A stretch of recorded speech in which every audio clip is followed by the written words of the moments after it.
Economy ఎలా ఉన్నా కూడా ప్రపంచ దేశాలన్నీ కూడా కలిసికట్టుగా అమెరికాని ఎదుర్కోవాలంటూ ఇటు ఇరాన్ పిలుపునిచ్చింది. దీనికి సంబంధించి ఇండియన్ ఎక్స్టర్నల్ అఫైర్స్ మినిస్టర్ ఇటు జయశంకర్ కూడా దీనిపైన స్పందించారు. ఇటు ఇరాన్లో ఉన్న పరిస్థితులన్నీ కూడా ఆయన తెలుసుకునే ప్రయత్నం చేశాడు. సో మొత్తానికి ఇరాన్ రెస్పాన్స్ అయితే చాలా క్లియర్గా ఉంది. ఇటు ఫారెన్ మినిస్టర్ కూడా ఒక ఇంటర్నేషనల్ ఛానల్లో ఆయన మాట్లాడుతూ ఆయన క్లియర్గా ఎవరిని నిరసనకారులు ఎవరిని మేము చంపాలనుకోవట్లేదు, ఎవరిని ఉరి తీయాలనుకోవట్లేదు అని చెప్పేసి ఆయన ఒక స్టేట్మెంట్, క్లియర్ స్టేట్మెంట్ కూడా ఇచ్చాడు. అలాగే ఒకవేళ అమెరికా గనక మమ్మల్ని స్ట్రైక్ చేయాలనుకుంటే గనక చేస్తే గనక పరిసర ప్రాంతాల్లో అంటే ఇటు ఖతార్ అలాగే ఇటు యునైటెడ్ అరబ్ ఎమిరేట్స్ ఇటు మిడిల్ ఈస్టర్న్ కంట్రీస్లో మిడిల్ ఈస్టర్న్కి సంబంధించిన దేశాల్లో అమెరికాకు సంబంధించిన బేసెస్ ఏవైతే ఉన్నాయో అమెరికన్ బేసెస్ ఆర్మీకి సంబంధించిన మిలిటరీ బేసెస్ వాటినే మేము టార్గెట్ చేస్తాం. Those are legitimate targets for us అంటూ ఇటు ఇరాన్ కౌంటర్ ఇచ్చింది. సో ఇప్పుడు ఎందుకు ఇదంతా కాంటెక్స్ట్ అంటారా?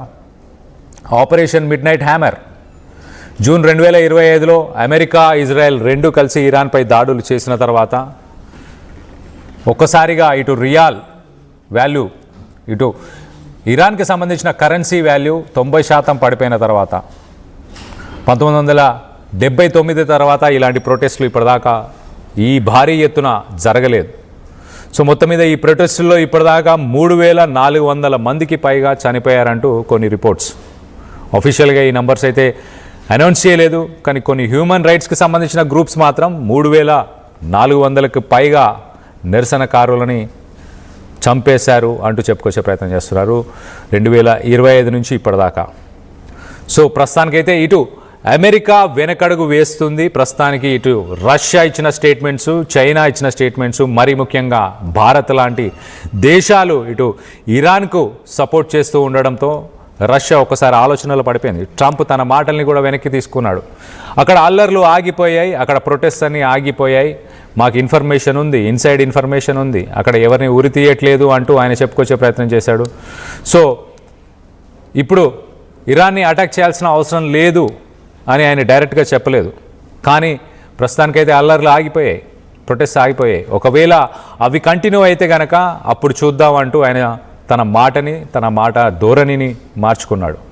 సో ఇటు వైస్ ప్రెసిడెంట్ జేడీ వ్యాన్స్ అలాగే మార్కో రూబియో వీళ్ళిద్దరూ ఇరాన్ని వేరే రకంగా ఇబ్బంది పెట్టొచ్చు, మనం వార్కి వెళ్ళాల్సిన అవసరం లేదు, ఒక సోల్జర్ ఒక తూటా కూడా పేల్చకుండా ఒక బుల్లెట్ కూడా పేల్చకుండా మనం ఇరాన్ని ఇబ్బంది పెట్టే ఒక ప్లాన్ని ఒక స్ట్రాటజీని ముందుకు తీసుకొస్తామని చెప్పేసి వాళ్ళు కొత్త ప్లాన్ని తీసుకొచ్చారు.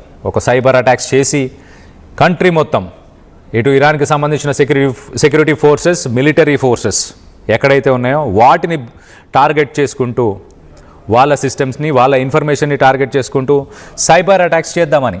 దాని తర్వాత ఇటు ఇరాన్లో ఎవరైతే నిరసన తెలియపరుస్తున్నారో ప్రొటెస్ట్ చేస్తున్నారో వాళ్ళందరికీ కూడా ఇంటర్నెట్ యాక్సెస్ ఇవ్వాలి. ఏదో రకంగా కంట్రీ మొత్తం ప్రస్తుతానికి ఇంటర్నెట్ బ్లాక్అవుట్స్ ఉన్నాయి, కానీ వాళ్ళందరికీ కూడా ఇంటర్నెట్ యాక్సెస్ ఇవ్వడం, ఎట్ ద సేమ్ టైం ఒకవేళ అవసరం పడితే ఇరాన్కి సంబంధించిన సెక్యూరిటీ ఫోర్సెస్ మిలిటరీ ఫోర్సెస్కి సంబంధించిన హెడ్ క్వార్టర్స్ వాళ్ళ మిలిటరీ బేసెస్ ఎక్కడైతే ఉన్నాయో వాటిని టార్గెట్ చేసుకుంటూ స్ట్రైక్స్ చేస్తాం. సో ఇలా 3 స్టేజెస్ ఆఫ్ వార్ఫేర్ని, కొత్త వార్ఫేర్ని ఇటు వైస్ ప్రెసిడెంట్ జేడీ వ్యాన్స్ అలాగే ఇటు secretary Marco Rubio వీళ్ళిద్దరైతే చెప్పుకొస్తున్నారు.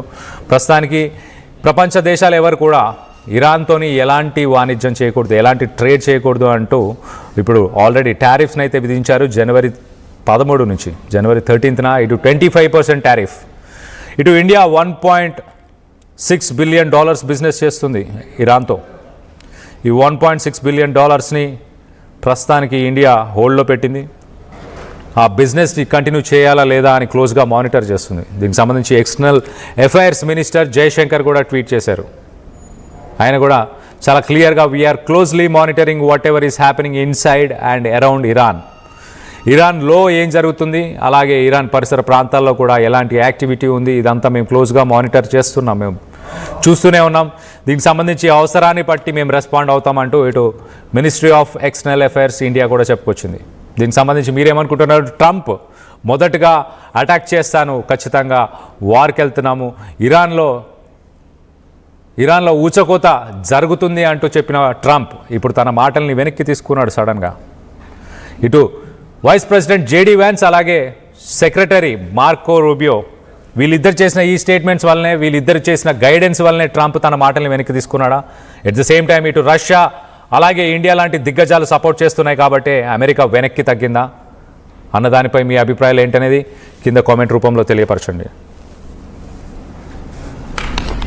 Been notified and pretty strongly, but we'll find out what that all means. But we've been told that the killing in Iran is stopping. It's stopped. It's stopping, and there's no plan for executions or an execution or executions. So I've been told that on good authority. We'll find out about it. I'm sure if happens, we'll all be very upset, including you. Will be very upset. But that's just gotten to me some information that the killing has stopped, that the executions have stopped. They're not going to have an execution, which a lot of people were talking about for the last couple of days. Today was going to be the day of execution. I have some other little things to talk about. Maybe we'll start that first. Should I start that first? I think they're going to want me to. I have a feeling they're going to want me to. We have been notified and pretty strongly, but we'll find out what that all means. But we've been told that the killing in Iran is stopping. కావలి నియోజకవర్గ ప్రజలకు నూతన సంవత్సర